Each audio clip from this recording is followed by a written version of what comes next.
Okay,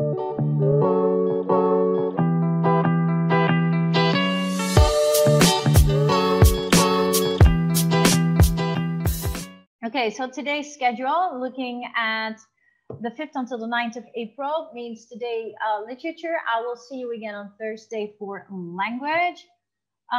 So chapter 10 review, you're supposed to have actually a quiz 5 today. I changed it, as you can see. I moved it to next week. Not next week, 2 weeks from now. That means the week after Galungan. I'm honest with you, due to my moving, I wasn't ready with quiz 5. My apologies. I don't think you really mind, but I wasn't really ready and I didn't want to do it too fast. So I needed a bit more time since we also had grade 12 exams, right? So I moved it to next week, 2 weeks from now. That means after Galungan, you will have quiz 5, which is based on chapter 9 and 10.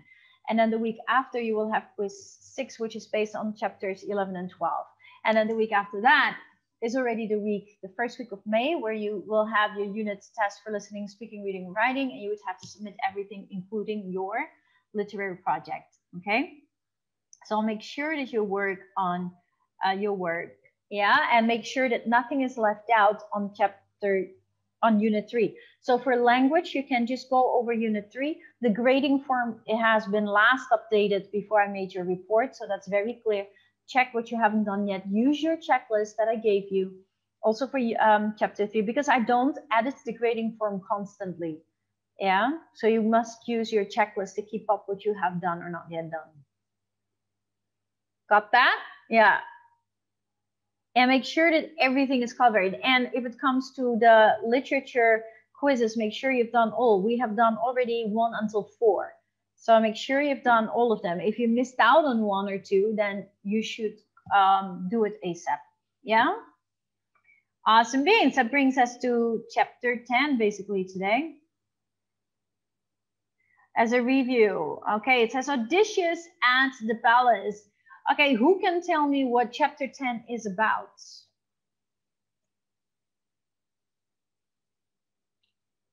Who can tell me what chapter 10 is about?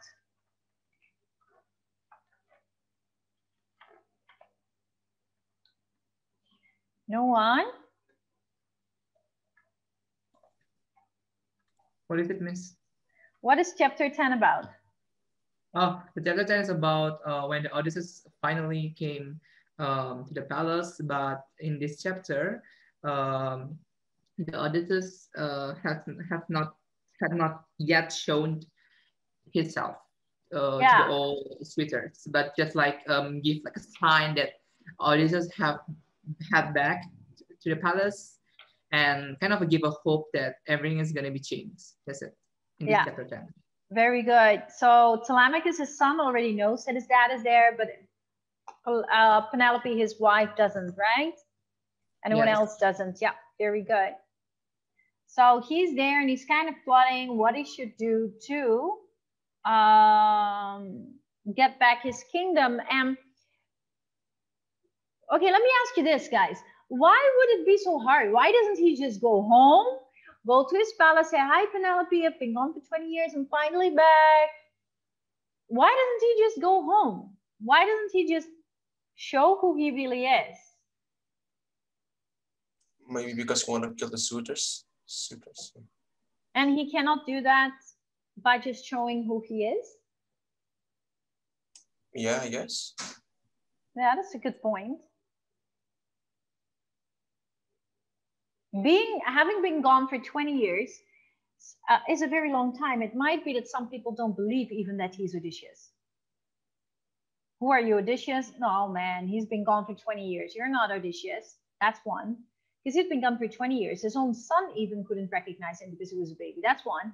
And second, probably there are too many suitors that so easily would be able to kill him and his wife. Maybe he doesn't want to put his wife and his son into danger, or doesn't want to lose all he has, and the danger is too big. So he's plotting a plan in which he can get back his kingdom in a way that doesn't kill his family, probably, right? That's hard, though. Think about it. You come home after 20 years, what would you want to do first? You would want to go to your family and say, I'm back, I'm back. And you want to, you would cry of joy, and that the whole emotion will be huge. I remember when I went back home after 10 years. I have been not home. After 10 years or so, I went home.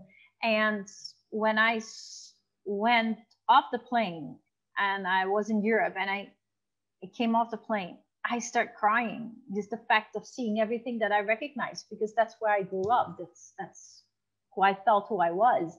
And then when my family was waiting, I don't know. I didn't know what to do with my emotions. I wanted to cry. I wanted to, so many mixed emotions, And I remember pinching my brother all the time. I was like, stop pinching me. But it was just that I could hardly believe that it was real. Like, I'm real. I'm here. I really see you. Like, I've missed you so much. But that is 10 years. But what about 20 years? And not being able to call, no internet, nothing. So I think that Odysseus really, really would want to go to his family, embrace his family, but then to be the smarter one, not to be led by emotion, and then dia memilih untuk bijaksana, untuk pintar ya, untuk membuat plan dan menahan emosi itu luar biasa loh. That's very, very heavy, especially knowing his wife is there. Yeah? Okay, the day of judgment. The walls of this hall will be covered with your blood, and screams of pain will fill the air. If you look at the title, The Day of Judgment, what does that mean, Nathaniel? The Day of Judgment, what does that mean?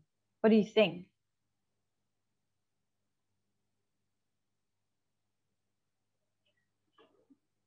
Nathaniel?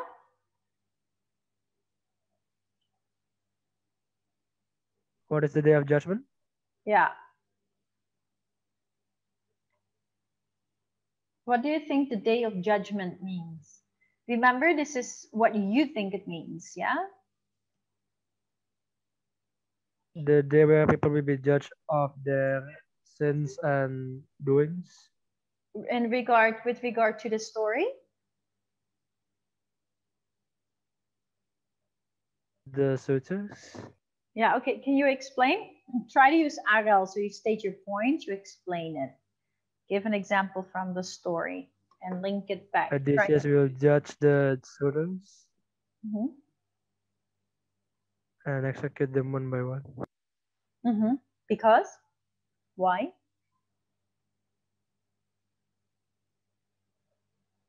Because everything that the suitors do when the Odysseus is missing. And then the example, he's plotting a plan. And an example of evidence is that he didn't reveal his true identity, but Athena made him look like an old man. So now you link it back. That shows that as he's plotting his plan, that there will be a final point where he will kill the suitors, which is the judgment that comes to them for what they have done. Yeah, remember in speaking we use our Arhel to explain. Very good, thank you. Appreciate it, man. Yeah.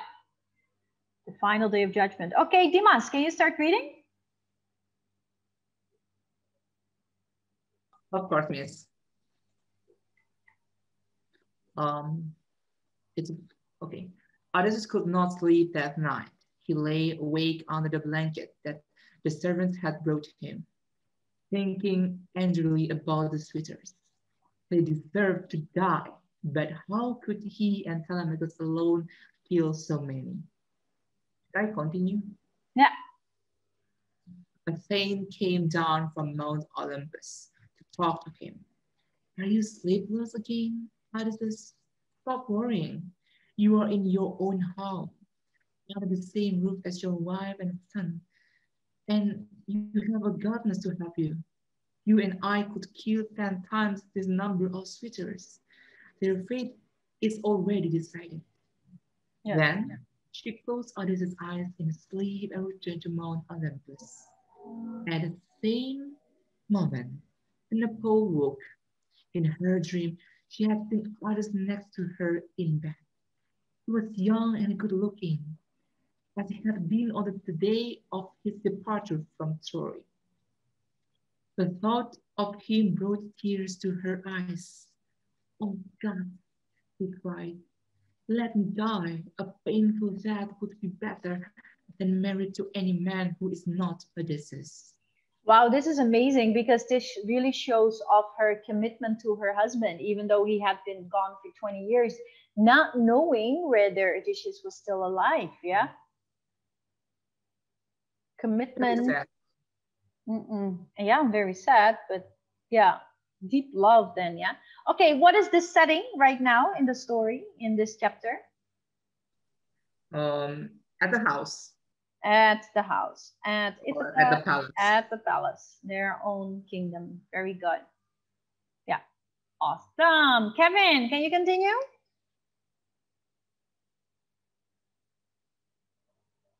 Yes, miss.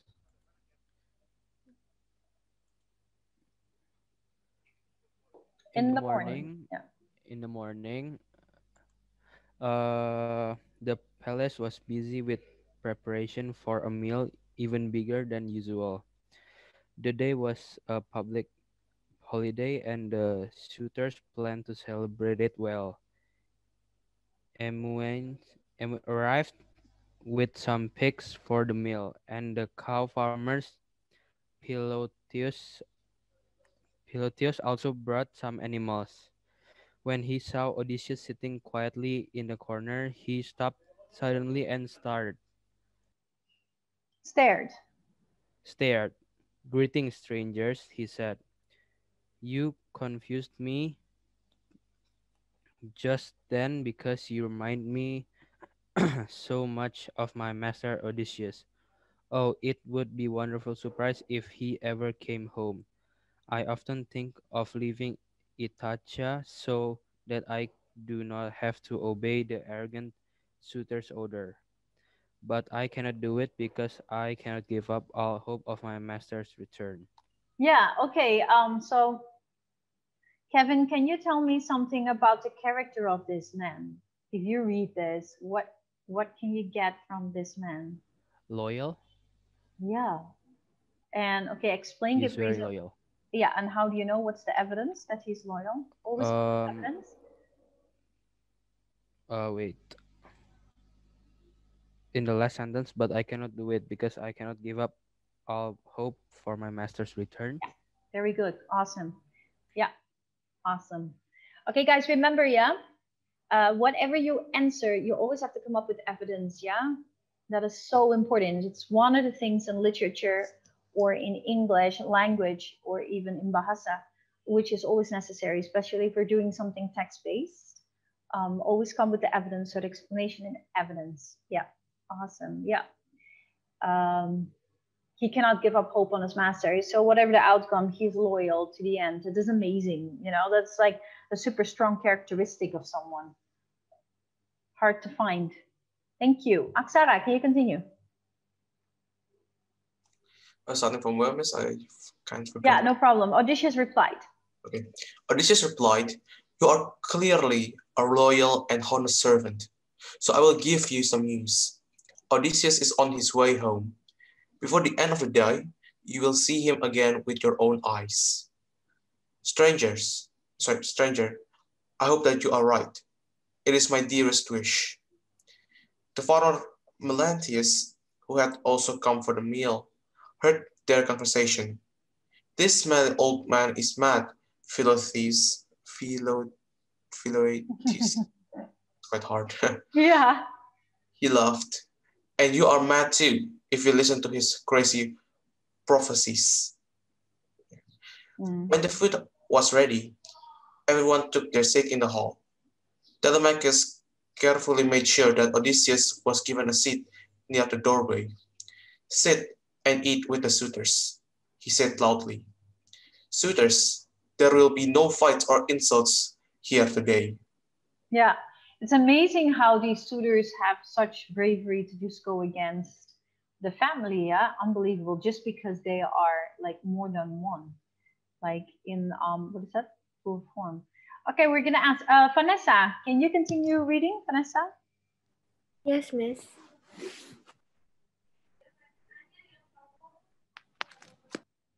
But they did not listen. But they did not listen. Soon they were shouting and laughing at Odysseus. One of them threw a cow's foot at his head, Hmm. but it missed.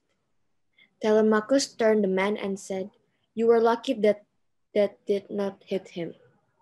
I will put my sword through any man who strikes my guest. I am not a child now. I cannot stop you eating my food and drinking my wine. There are too many of you, but I will stop your bad behavior. If you want to murder me for that, then do it. I would prefer to die than to let you hurt my guest." Okay, why do you think, or anyone in your class, why do you think that Telemachus is like that? Like, why does he say, I cannot stop you eating my food and drinking my wine because there are too many of you, but I will stop your bad behavior and if you want to murder me for that, then do it. What is his motive for saying that? What do you think? To challenge the tweeters. Okay, that's a good one. It could be to challenge them. What So, motive? Yeah, go but ahead. I think Telemachus knew if by he challenged the suitors, and the Hmm. suitor will not do that, right? Like if the suitors killed Telemachus, actually a son, the only son of Penelope, then the Penelope will full of sadness. If Penelope full of sadness, then she could be killed herself. He will be suicided. Then if she suicides, then all the visitors has no has they can't they cannot get the Penelope. Right. So it's like there is no way that if the suitors attacked to that Telemachus statement. Yeah. Okay, got your point. It's also so if they would, then Penelope would definitely not choose them or that person, right? So they still want to take over the kingdom. So yeah, right. It also shows that he really loves his dad. Something though, because he didn't grow up with his father. He could have had daddy issues. You left me. You never came back. Could be, right? But apparently that is not how he deals with it. Okay. Okay, we continue. So we are at the point of the suitors laughed. Ricky, can you continue reading? Yes, miss. The suitors laughed at his word until they saw a strange drop of blood on their food. Was this a sign from the gods? At that moment, the voice of the prophet Telemachus was heard. "Unhappy man," he cried, "this is my prophecy. The wall of this hall will be covered with your blood, and screams of pain will fill the air. Your ghosts will be soon on their way to the underworld." Eurymachus laughed at him. "He is out of his mind, poor man. Can someone show him the door?" "I need no help to find the door, Eurymachus," replied Theoclymus. "I am going through it right now. I can see disaster coming your way, and I want to be as far from you as possible when it arrives." Yeah. He knows something bad is about to happen. Good, thank you.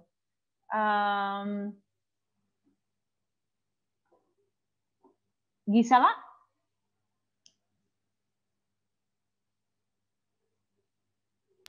Yes, miss.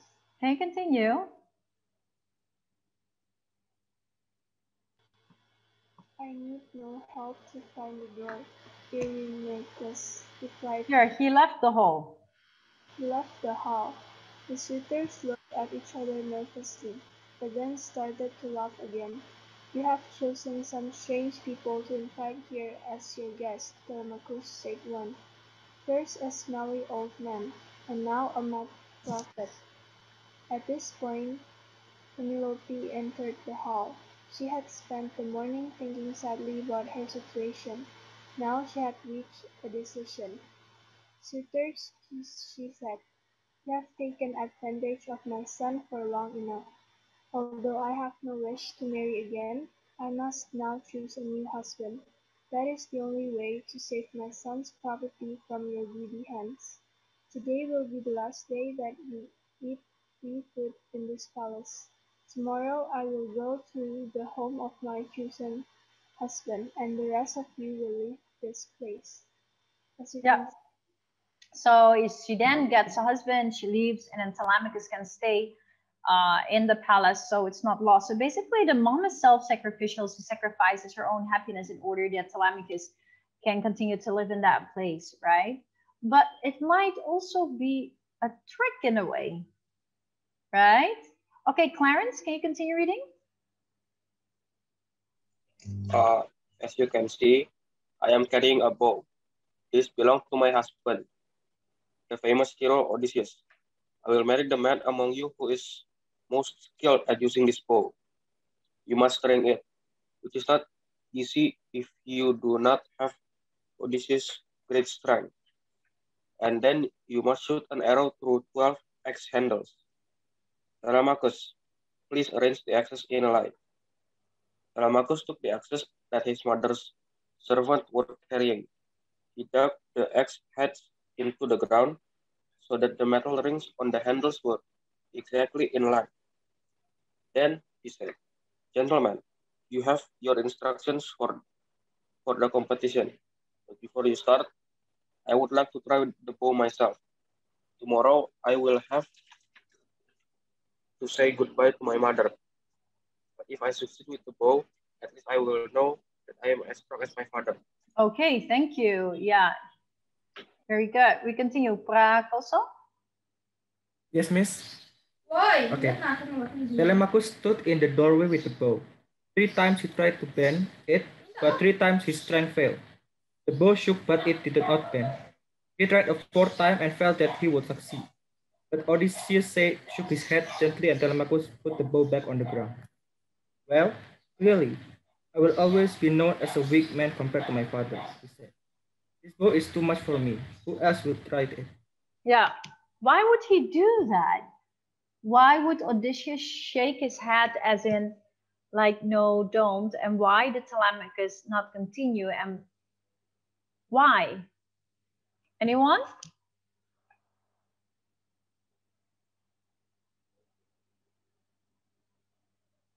Because he had a chance to succeed on it, but Odysseus shook his head gently and Telemachus put the bow back. Why would he do that? Why not just shoot it? Does anyone know?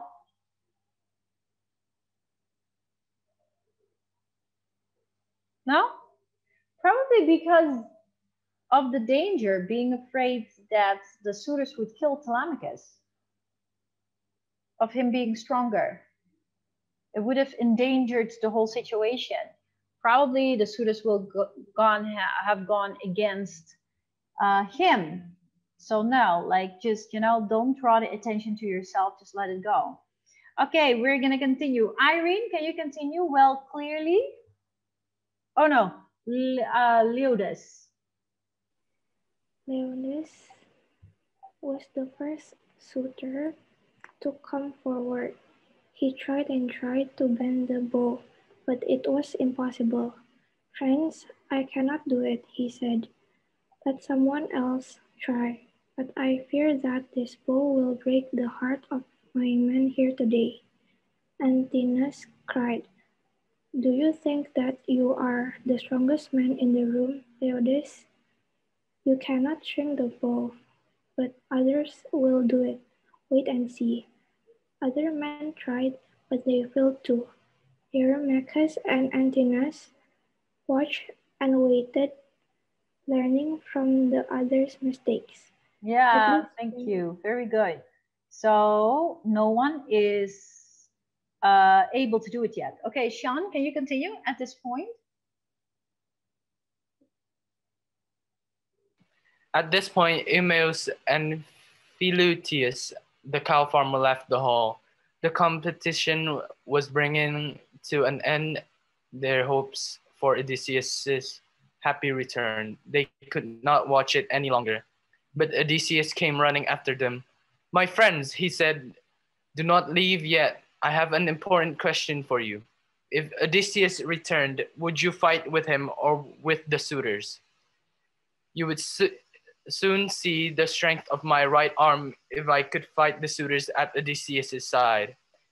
Philutius replied, Eumaeus agreed enthusiastically.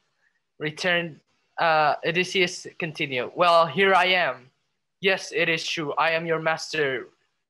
Returned at last.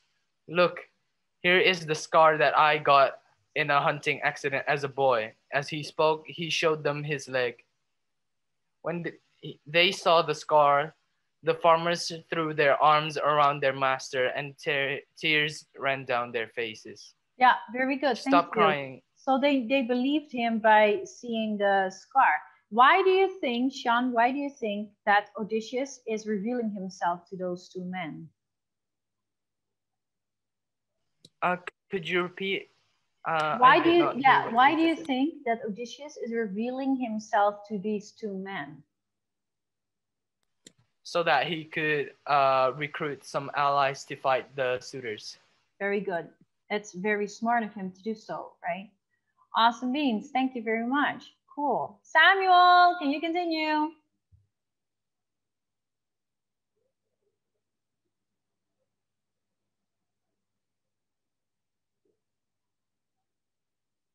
Stop crying. Samuel? Samuel, can you continue? Yes, miss. Yeah, with stop crying. Stop crying, said Odysseus, or someone will see us. Now I need your help. Come back inside and wait until I have the bow in my hand. Then Philoctetes go and lock the palace gate. Eumaeus, you must lock the door to the woman's room. Tell the servants not to listen to any noises that they hear in the hall. Good, thank you. Yes, Kaka, continue.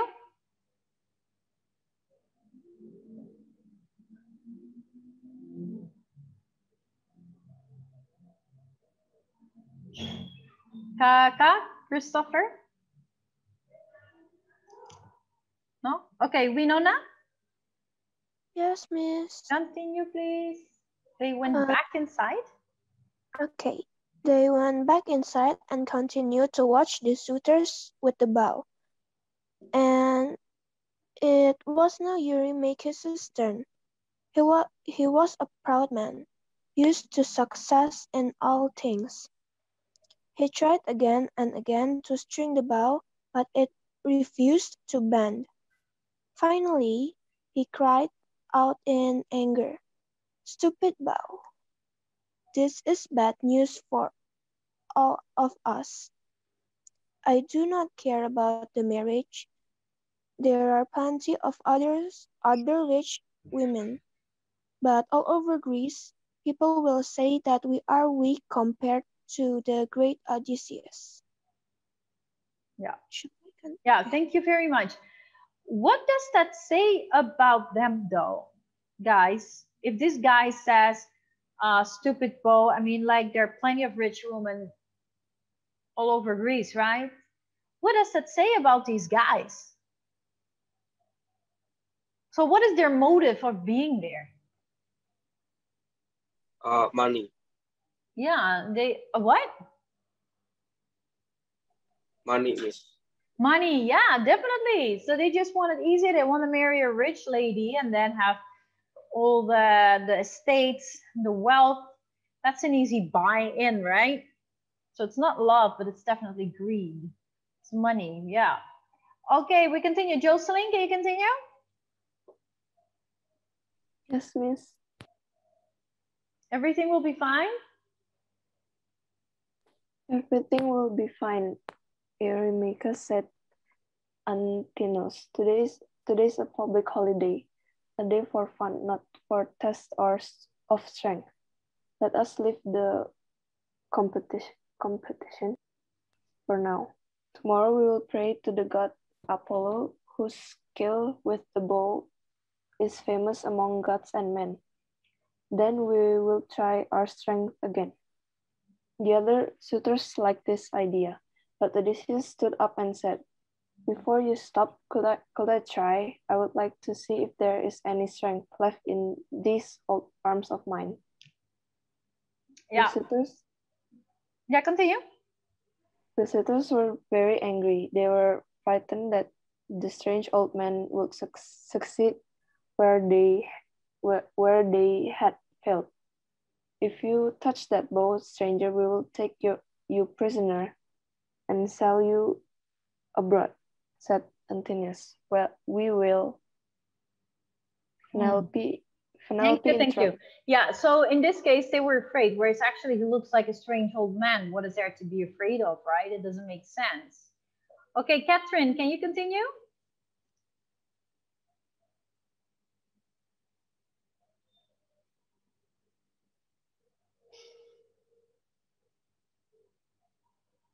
Catherine?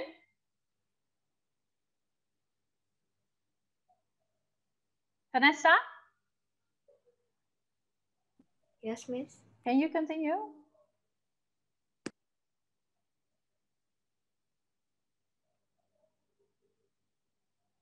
Penelope interrupted him.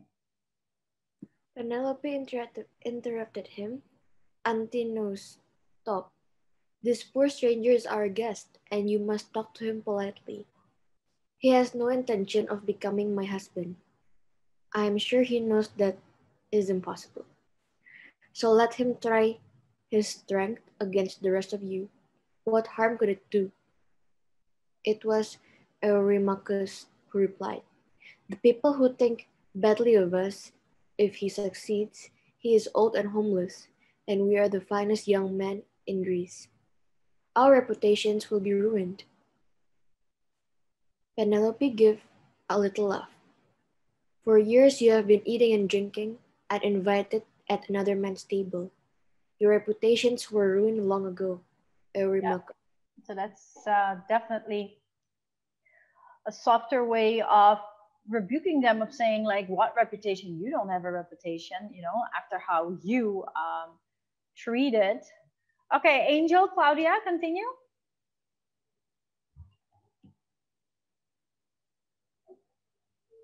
Angel?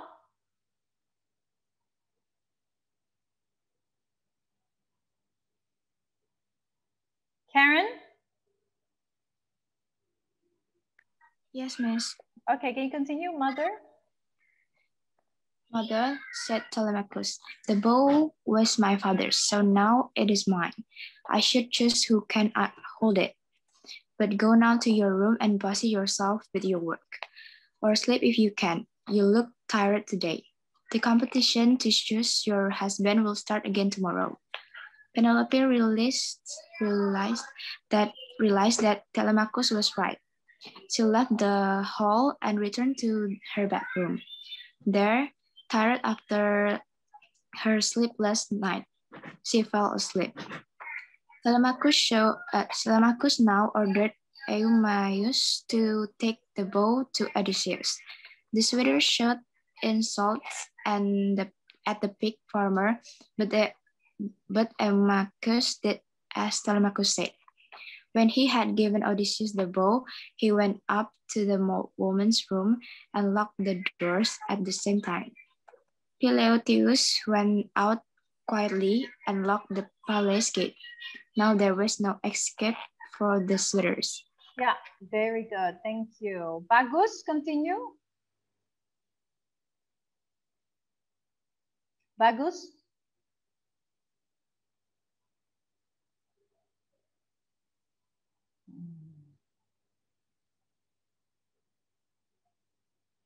Budi?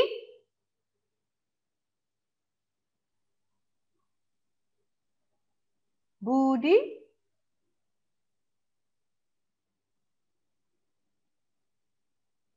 Budi? Oh my God, I don't hear you guys. Where are you all? Okay. Oh. I also cannot hear Budi. Yeah. Anaya. Budi, what's going on? Budi's camera is on, but I don't know about the mic. Yeah. Maybe he has a problem with his mic. Okay, that's okay. Okay, Budi, I could see you. No worries, man. But I cannot hear you. You got it? Yeah, we can't hear you. That's okay, no worries.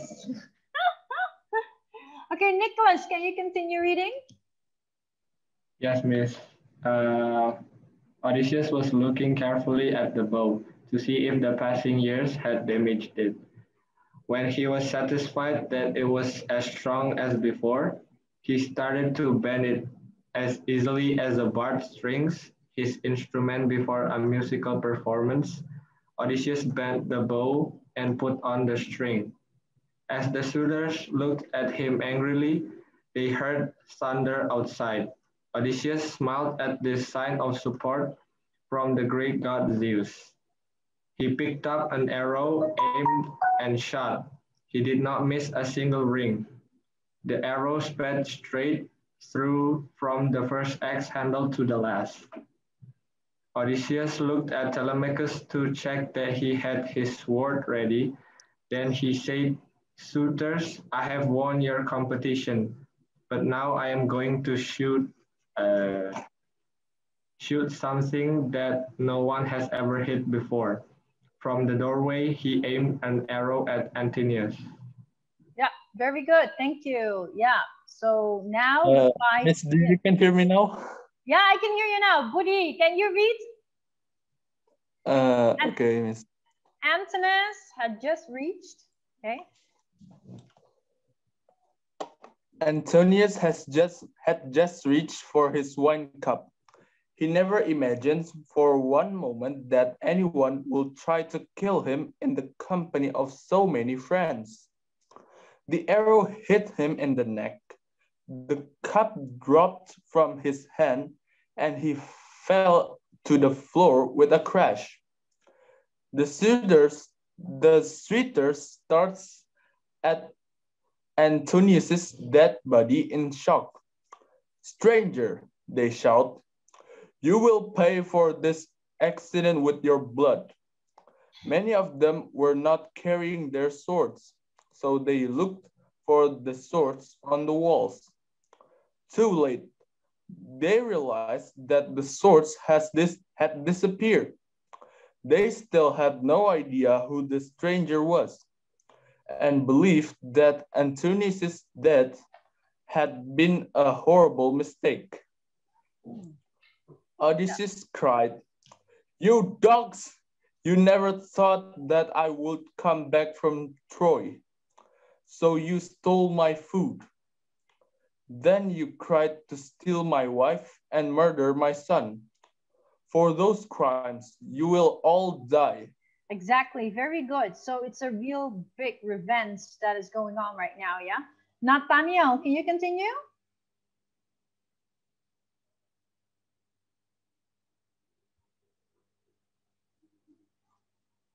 The suitors' faces turned white with The fear. soldiers' faces turned white with fear, and they looked around for somewhere to hide. Only Eurymachus was brave enough to speak. "If you really are Odysseus, then you are right to be angry. But the person responsible for those crimes lies dead already. Antinous was power-hungry and cruel. He wanted to make himself king of Ithaca after killing your son. But he has paid the price. The rest of us are guilty of nothing except eating your food without permission. For this, we will each give you 20 cows and a generous repayment in gold. Think carefully, Odysseus, before you murder innocent men." Right. Good. Thank you. Okay, Clarence, continue. Eurymachus replied Odysseus, "No amount of gold could pay for your crimes. You have only two choices, to fight or to run. But whatever you choose, you will soon be dead." Eurymachus called to the other suitors, "Odysseus will not be stopped with words. Get your swords ready, men. We must fight." Eurymachus ran at Odysseus with his sword, but Odysseus shot an arrow at his chest. He fell across the table, knocking food and wine cups everywhere, before lying dead in a pool of blood. Amphinomus came straight after him.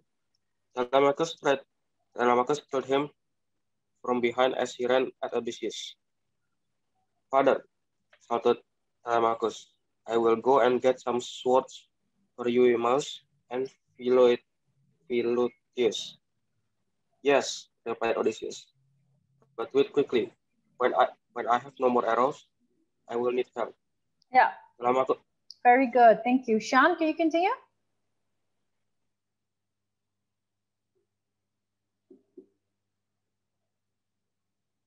Telemachus got swords for the two loyal servants.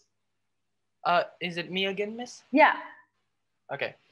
Telemachus got swords for the two lawyers' servants. Odysseus shot arrow after arrow, and each one brought death to a suitor. When there were no more arrows, he took his sword and fought with his son and servants at his side. The suitors with few swords between them could do little to defend themselves. But Melanthius, the farmer, had an idea.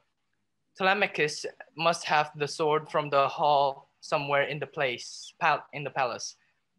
I know the building well. I will go and look for them. Yeah, very good. Okay. Very good. Dimas? Yes, miss. He came back. What? Oh, okay. He came back a few minutes later with an armful of swords. Then he went back to get more. With new confidence, the suitors threw themselves at Odysseus and his companions in the doorway. Suddenly, the Odysseus felt less sure that they could win against so many. Where are they getting the swords from? He asked his son. Who in the palace is helping them? Look, cried Eumecius. Melanthius has a great pile of swords. He has found the room where they are hidden. He has given them to the suitors and is going to get more. Telemachus and I will keep the suitors in the hall. Odysseus said to Eumaeus, go now with the Philoetius and stop Melanthius. Odysseus' loyal servants went in the same direction as Melanthius. They found him getting more swords from Telemachus' secret room.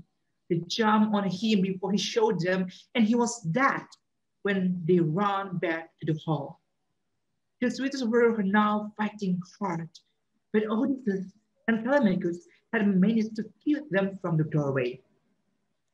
At this point, a saying came to them discussed as Odysseus' old friend Mentor. Mentor, cried Odysseus, dancing that he was really speaking to the goddess. You have come at just the right moment. Will you fight with us? Yeah, very good. Thank you. Okay, we're at the last part. You're welcome, miss. You were braver when you were fighting the Trojans. Finest soldier, she replied. Now you're in your own home against a group of lazy fools. You do not need me to fight with you, Odysseus.